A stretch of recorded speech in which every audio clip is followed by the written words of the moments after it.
Bueno, en mi ponencia voy a hacer un recorrido brevísimo por la vida de Santa Laura Montoya en 10 hitos, donde voy a mostrar cómo ella mostró lo mejor del genio femenino, ese término que acuñó San Juan Pablo II. Podemos pasar a la siguiente diapositiva. En el año de 1988, en la Carta Apostólica Mulieris Dignitatem, la dignidad de la mujer, y que luego retoma en el año 1995 en la Carta a las Mujeres. Es la primera vez que un pontífice habla con un documento pontificio expresamente sobre el tema de la mujer, y este documento es sumamente importante porque habla de cómo la mujer es un gran aporte en la Iglesia y en la sociedad, desde muchas características como son la fortaleza, la ternura, la acogida, la sensibilidad y el liderazgo. Define el genio femenino como una peculiar sensibilidad por captar lo esencialmente humano y una capacidad de comprometerse con el cuidado de la vida y la promoción del desarrollo integral de la persona concreta. Me pareció bonito como hacer una comparación entre esta carta apostólica y todo lo que desarrolla San Juan Pablo II con el tema de la mujer y lo que vivió Santa Laura Montoya, que sin duda fue una gran pionera de lo que 39 años después de su muerte iba a hablar San Juan Pablo II.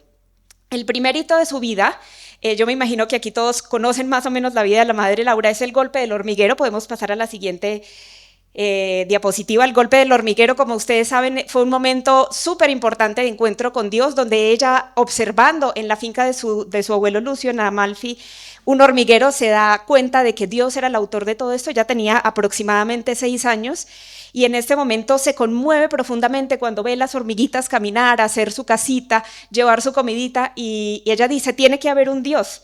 Entonces, en un momento de mucha conmoción, de mucho recogimiento, ella dice, miraba de nuevo el hormiguero y sentía que a Dios con una ternura desconocida. Volvía los ojos al cielo y gritaba, llamándolo como una loca. Eso también es como una pequeña semillita de lo que ella fue desarrollando después en esta teología donde también se relaciona tanto con la naturaleza, con la creación, y que desarrolla de una manera tan hermosa en el libro Voces Místicas de la Naturaleza. El segundo hito, que aquí quiero extenderme un poquitito más, es el intento de abuso que ella sufrió cuando tenía aproximadamente 13 años de parte de su primo. Este es un momento muy doloroso y traumático en su vida, donde ella, como ustedes saben, perdió a su padre muy pequeña y vivía pues en unas condiciones económicas bastante complicadas, y por eso su madre tuvo que repartir a sus hijos en diferentes casas, y ella se fue a vivir donde un tío. Y su primo, en un momento, intenta abusar de ella. Ella lo describe en su autobiografía. Y es una condición bastante dolorosa porque ella vive una condición de asimetría con su primo. Ella está viviendo en la casa de él, por lo tanto está en condiciones, digamos, bastante desfavorecidas. Y también, pues el tema del abuso sexual en ese momento estaba poco o nada visibilizado. Estamos hablando de finales del siglo XIX, y ella lo describe después en el año de 1930, cuando está escribiendo su biografía. Entonces es un momento pues bastante potente, porque ella se defiende, y al defenderse pues esto le cuesta su lugar de vivienda. Luego su tía la despide porque ella se defiende y agrede físicamente a su primo, y la tía le dice, te tienes que ir de la casa. Entonces esta frase me pareció bien potente cuando la leí. O sea, como que me impactó bastante ver que ella a tan corta edad, y sobre todo pues a finales del siglo XIX, como que pudiera defenderse de esta agresión. Y dice, yo como un tigre, aunque comprendía poco lo que me decía, me lancé sobre él. Le asenté un fuerte puñetazo agrediéndole la cara. De verdad era una manera de defenderse frente a esta agresión tan fuerte que había sufrido. Vamos al tercer hito. Muy bien. Bueno, ella, como muchos saben, fue directora de un hospital mental, o un manicomio, como se decía en aquella época, cuando tenía solamente 16 años. Ella pues va por diferentes municipios de Antioquia, y en un momento, bueno, regresa a Amalfi, luego tiene que volver a Medellín, como han dicho anteriormente, a trabajar para sostener a su familia, y por lo tanto necesitaba un lugar donde vivir.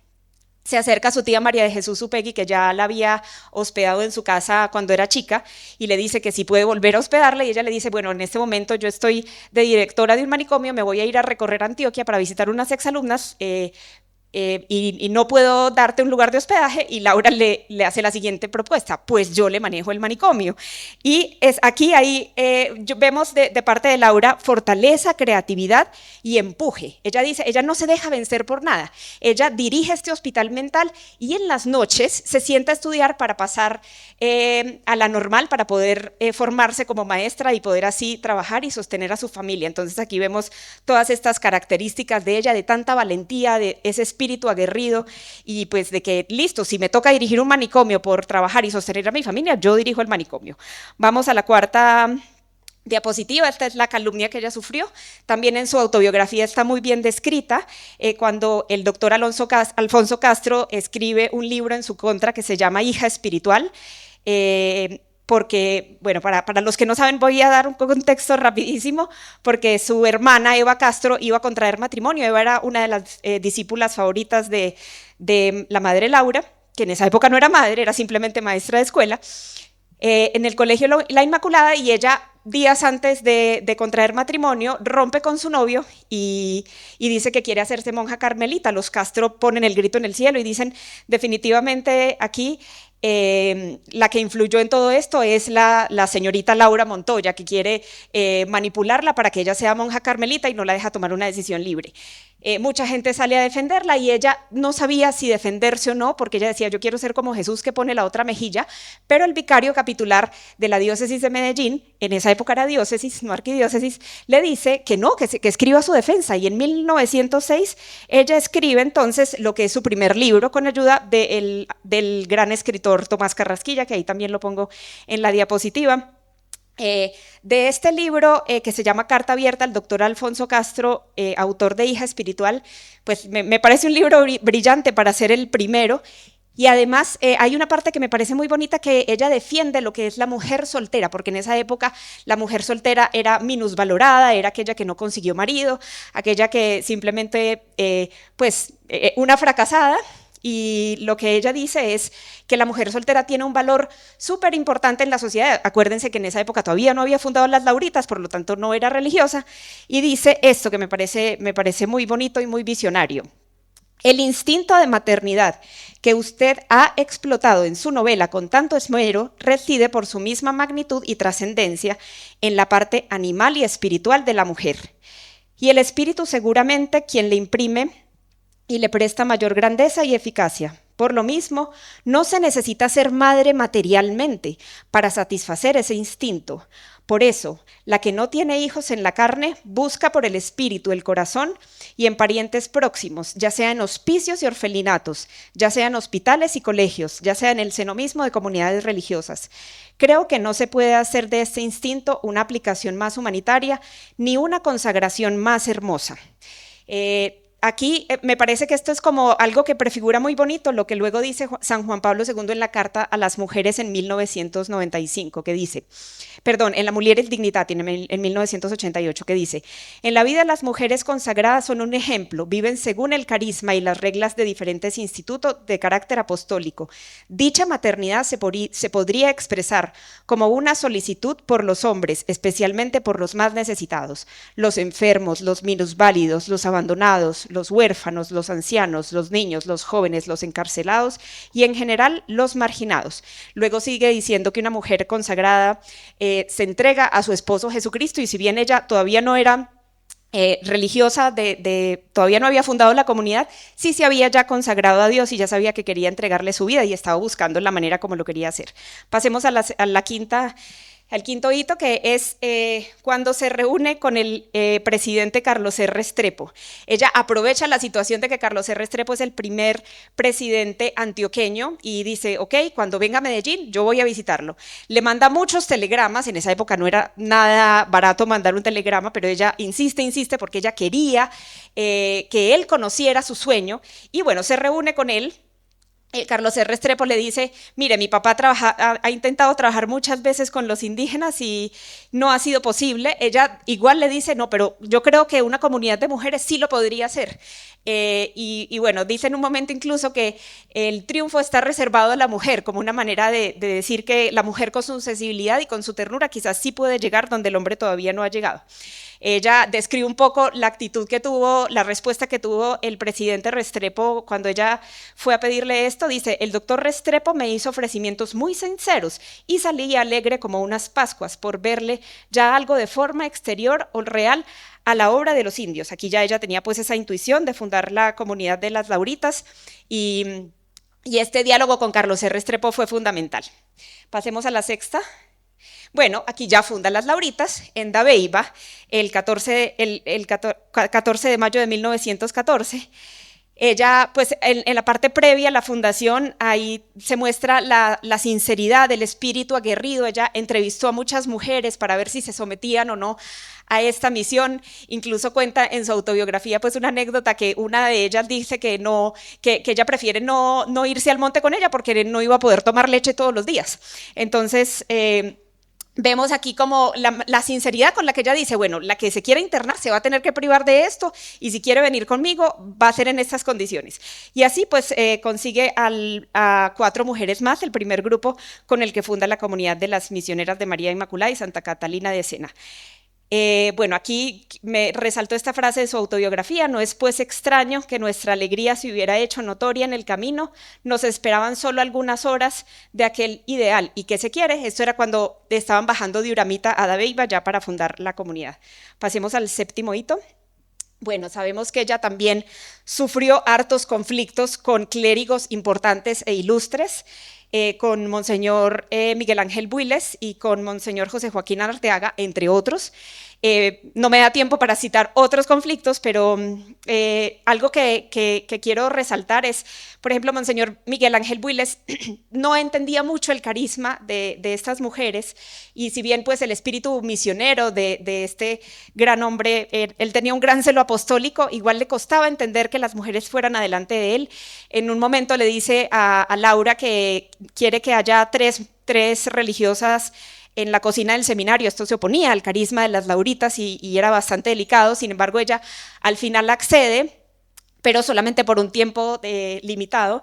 Y ella dice, mire, el carisma de mi comunidad son las misiones con los indígenas, no es cocinarle a los seminaristas. Si bien eso puede ser muy bonito, no es a lo que estamos llamadas. Y hay un espíritu súper aguerrido, digamos, de cuestionar las autoridades eclesiásticas sin cuestionar el llamado que Dios les hace de ser autoridades, que eso me parece muy interesante, sin cuestionar lo que es la autoridad misma y lo que es que él sea un representante de Dios y que sea una persona que digamos, tiene también como la potestad de poder regir una diócesis, en el caso de Monseñor Miguel Ángel Builes.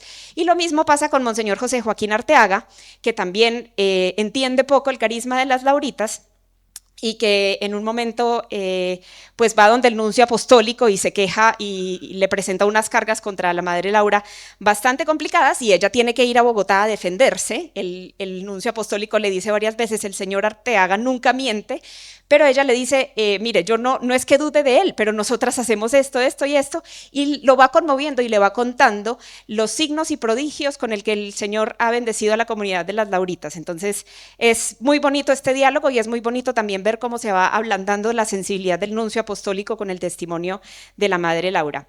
Me parece bonita esta frase que dice: imposible detenerme ante un deber de conciencia respecto a la conservación de la congregación que pesaba sobre mí. Pero Dios mío, qué duro es hacer sufrir a un jefe de la iglesia tan amado. Aquí en esta frase yo creo que se condensa muy bien el equilibrio entre tener que cuestionar a veces y entender que cualquier ser humano es un pecador, cualquier jerarca de la iglesia también pues está hecho de barro y puede cometer errores, pero también entender que son una autoridad y que también es importante respetarlas como tal. Y que a ella le dolía eso, no es que ella dijera, me voy a ir, voy a por debajear a esta persona, no, sino que le dolía mucho como la situación que a veces de conflicto que tenía con estos clérigos. Vamos al octavo hito.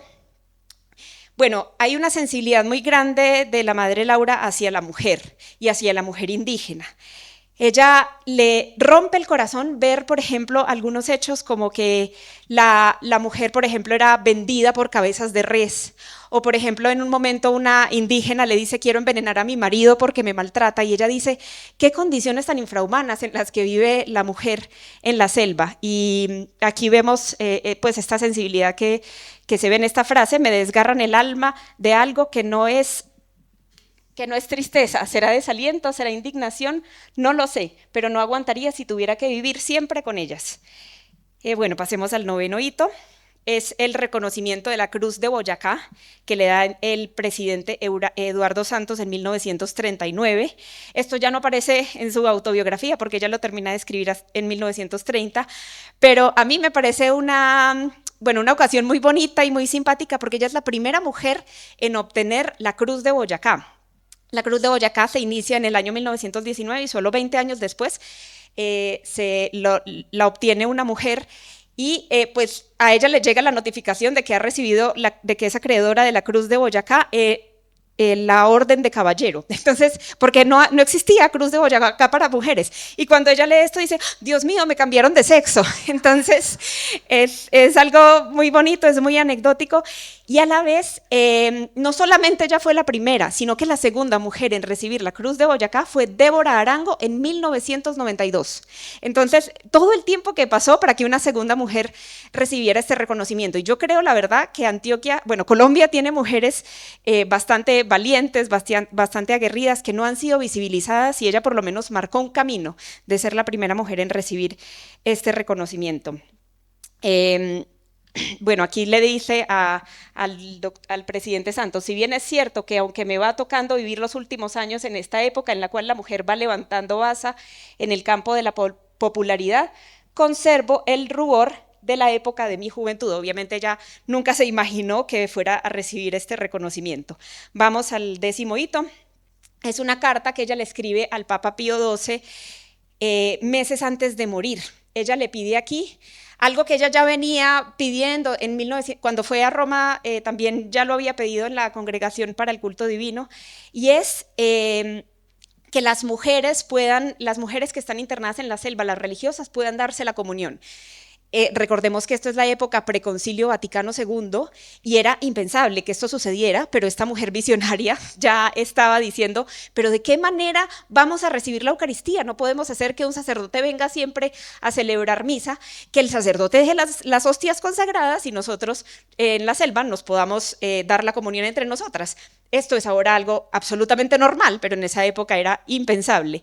Entonces es muy bonito ver cómo ella, esta idea le martillaba la cabeza y este dolor de que sus hermanas, de que sus hijitas en la selva estuvieran privadas de la Eucaristía era algo que no la dejaba descansar. Pero ella le escribe al Papa Pío XII antes de morir y le dice, quiero pedir con el mayor rendimiento posible a vuestra santidad que nos conceda a las religiosas que trabajamos en las misiones el que podamos darnos la comunión cuando no haya sacerdote ni posibilidad de buscarlo. Así pues, ella, no sabemos esto que tanto influyó, digamos, pero por lo menos ella fue una de las que pidió con mucha anticipación que esto se lograra y solamente fue permitido hasta 1973 con la reforma litúrgica y con la publicación de la Instrucción In Mense Caritatis, donde se permiten los ministros extraordinarios de la comunión. Vamos a la siguiente diapositiva. Bueno, como conclusión, la madre Laura supo encarnar el genio femenino, el espíritu de sinodalidad desde su vocación de religiosa y fundadora en ámbitos como su propia congregación y diversas comunidades indígenas en las que sirvió, incluso en su familia, en su ambiente, con sus alumnas. Entonces, es muy bonito ver pues esto cómo ella prefiguró estas palabras de San Juan Pablo II. Quiero citar dos frases del Papa Santo. La primera es, ante tan graves discriminaciones sociales, las mujeres santas han actuado con libertad, fortalecidas por su unión con Cristo. Una unión y libertad radicada así en Dios explica, por ejemplo, la gran obra de Santa Catalina de Siena en la vida de la Iglesia, de Santa Teresa de Jesús en la vida monástica, y yo agregaría, de Santa Laura Montoya en la vida misionera. Y otra frase que me parece que calza mucho con la vida de Santa Laura es otra que escribió San Juan Pablo II en la Carta a las Mujeres. Y cómo no recordar además tantas mujeres que, movidas por la fe, han emprendido iniciativas de extraordinaria importancia social, especialmente al servicio de los más pobres. En el futuro de la Iglesia, en el tercer milenio, no dejan de darse ciertamente nuevas y admirables manifestaciones del genio femenino. Muchas gracias.